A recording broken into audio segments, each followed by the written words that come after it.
Hey guys, I am Brett Slater. This is The Secret to Money.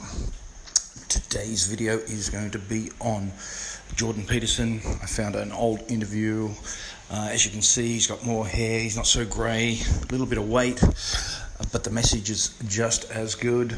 He's talking about risk, he's talking about money, he's talking about understanding that risk is everywhere. And if you are unable to deal with risk, then you're unable to have a good financial situation.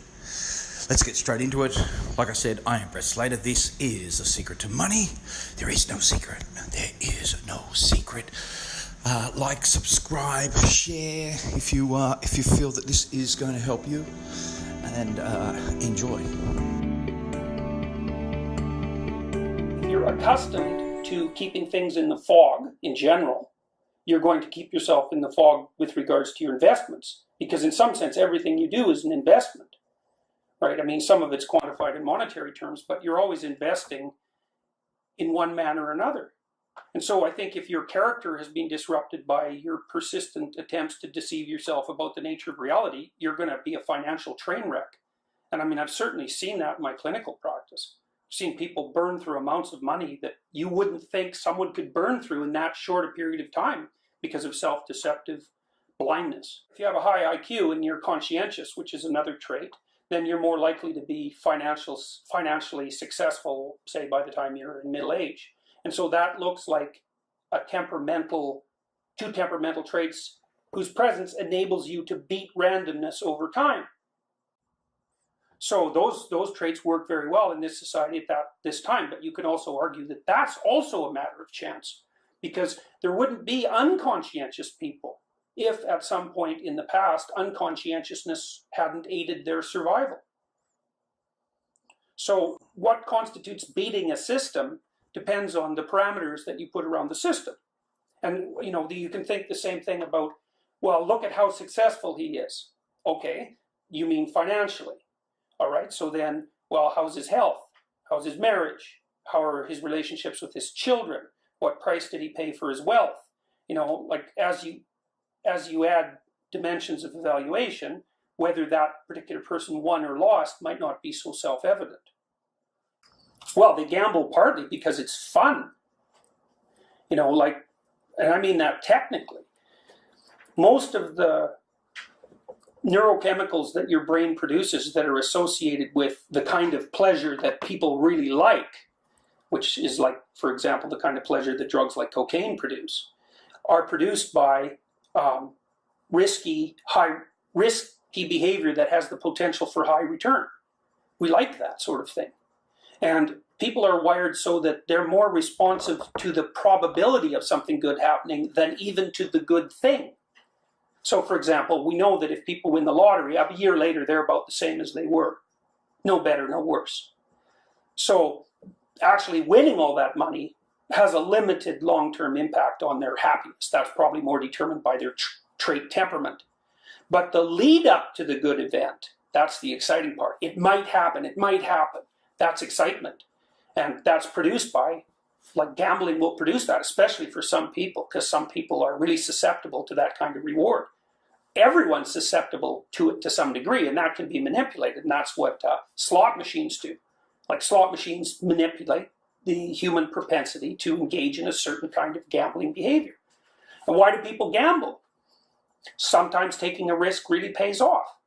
And not taking a risk is also a risk. So there's no way out of risk. It's gamble one way or another. Just like a lottery ticket winner. What are they paying for? They're paying for the fun that's associated with the anticipation of the reward. And the brain, your emotional brain, isn't that great at calculating mathematical probabilities. And so it sort of says, some chance. You have some chance of winning $50 million. Well, it might be 1 in 380 million, but your anticipation system isn't a mathematical system. It just says, well, you have some chance. That's a lot more than none. Well, in some ways, it's infinitely more than none, because at zero, you have no chance, and, with one ticket, you have some chance. So that gets the old excitement going. You can say a life without risk is hardly worth having. It might be secure, although it isn't, because, as I said, not taking a risk also constitutes a risk. And you know, when you look back, people often are more upset about the things they didn't do, the chances they didn't take, than the failures that they encountered. Now, not always, obviously, it depends on the failure. But, you know, you can sit at home encased in styrofoam and have your meals delivered. And you're probably, you know, you're not going to get mugged, probably. But what's a hell of a life? Men are more aggressive. Men have more testosterone than women. And men are more aggressive than women. And along with that aggression comes a greater propensity to take risks. And so you see this, the best example of that, really the best example is, and the best proof of it is the fact that there are way more male criminals than female criminals.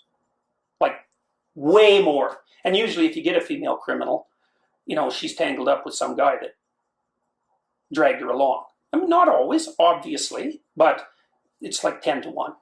So, yeah, men take more risks. There are more great successes among men and more catastrophic failures. And that's the case in most of the sexually active animal kingdom. Men are relatively more expendable. So here's an example. More than twice as many of your ancestors are female than male. Because on average, almost every woman has one child. Whereas many, many men have none, and some have a lot, like really a lot. I think they estimate that Genghis Khan's genes are present in something like 30% of the Asian population. So there's massive mating success differential among men. And that also inclines them to take risks, because you can be fantastically successful genetically as a male, although you can fail absolutely, whereas with a woman can be moderately successful. So, you know, people have tried to define what constitutes optimal health or optimal performance in a system or a person in a bunch of different ways. You can say, well, deviation from the average is pathological, but we don't think about that with talent or beauty or intelligence. So as a general principle, that can't be right. Some people have said for mental health that a system is unhealthy when it deviates from its evolutionary function.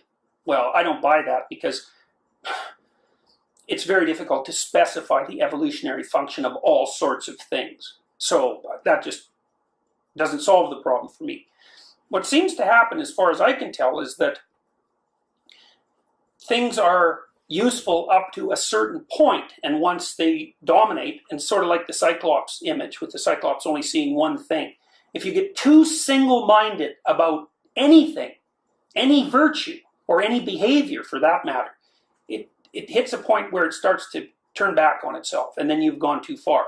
And when it turns back on itself, it hits what's technically called a positive feedback loop, and then the thing spirals out of control catastrophically and unpredictably. And I can give you some examples of that. So let's say you start to get depressed. Okay, and you know, maybe you're slowly getting more and more depressed. Well, there's going to be a tipping point, or there often is a tipping point, where you're so depressed, you quit going to work and you lose your job. Well, that's not so good for your depression, because now you're not only depressed, you're unemployed, and you don't have any money. Well, and then maybe, you know, your wife is getting pretty tired of having to deal with you because you're depressed, and now you also don't have a job, and the stress is too much for her, and so you fight a lot, and that makes you more depressed. And then you start to stay at home because you don't really want to show your face in public, so you lose all your friends, and man, it's a cliff. So you're doing not too bad, even though it might be a downhill walk, until you hit this like single event, and then it just goes whomp.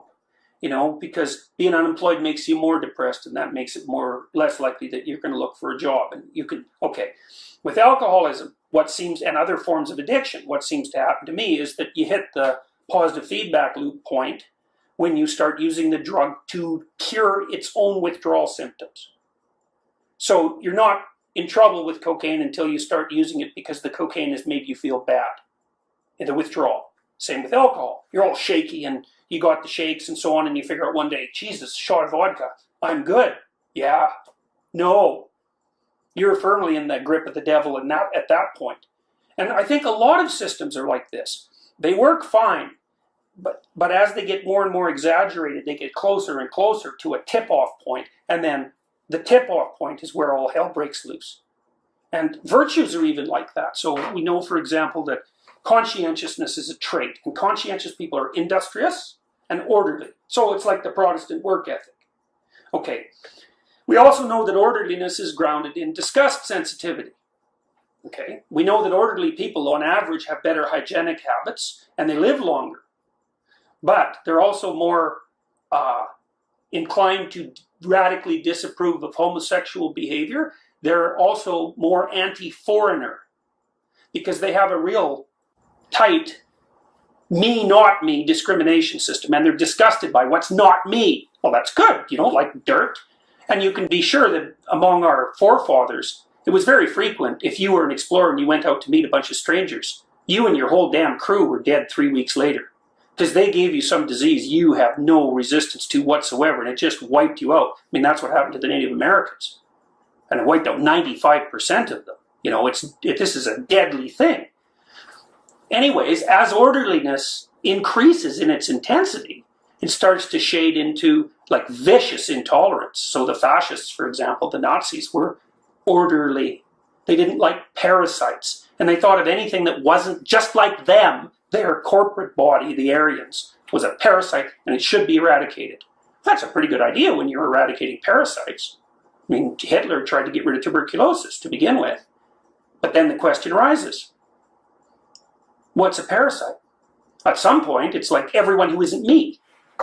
And, you know, Hitler got to that point before he died because he felt that the whole German society, he lost faith in the Aryan society as the war was being lost. And he was perfectly happy that the bloody place went up in fire, which is a purifying element. So, you know, even, look, conscientiousness is virtuous. But you take any virtue too far, off the cliff you fall. So there's like this range within which something works, and when you push it past that range, it starts to feed on itself and it turns into some variant of hell. So enthusiasm can easily get out of control. That's what happens when a party gets out of control. That's what happens. Enthusiasm makes people impulsive. It makes them discount the future because today is so great. Enthusiasm turns into mania. And so, you know, everybody says, well, you should be happy. You should be feeling positive affect all the time. It's like, no. Wrong. Positive affect is dangerous. You're always telling your kids to stop being so happy. You don't notice it, but they're running around causing trouble. They're having a wild time. They're throwing their arms in the air and they're laughing and they're running around. They're having fun. You say, hey, quiet down. And if you count your disciplinary actions, you'd be shocked at how often what you're doing is telling your children to stop having so much fun. It's disruptive. And you know what happens too if you let your kids have fun out of control?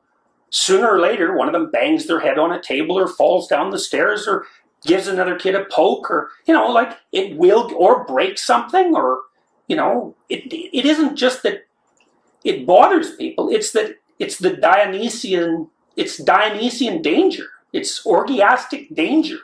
You get too enthusiastic about things, you get into trouble. It's not negative emotion that drives teenage pregnancy. It's impulsive positive emotion, right? The problem is, and this actually speaks to what people are like, benefit is finite and risk is infinite. You can die. You can only be so happy. You know, like you can be really happy. Yeah. You can be like just 100% dead. And you're actually kind of wired that way because people are more sensitive to negative events than to positive events. So a loss will hurt you more than a gain of the same magnitude will please you. So the reason I'm saying that is because it shows you that we're actually set up for a risky world. Our nervous systems are tuned to be more sensitive to negative information because the world's so damn risky. Now, we'd be completely hiding like a nocturnal animal, except that, you know, we figured out ways to make risk valuable. So we're ambivalent creatures. You know, we're thrilled by opportunity and terrified by it at the same time, which is exactly how it should be. Risk is everywhere. That's the first truth of Buddhism, right? Suffering is inevitable. Life is suffering. Same thing. Risk is everywhere. Life is suffering. Period. So, you know, partly when you're saying, well, can you regulate the collapse of these macro systems? You're saying, well, can you eliminate risk? Well, no, you can't. I don't think. In fact, you could argue I shouldn't say that exactly. I think there is one way that you can minimize risk. Don't be crooked. The less crooked your society is, the more you mitigate risk, but you can't eliminate it.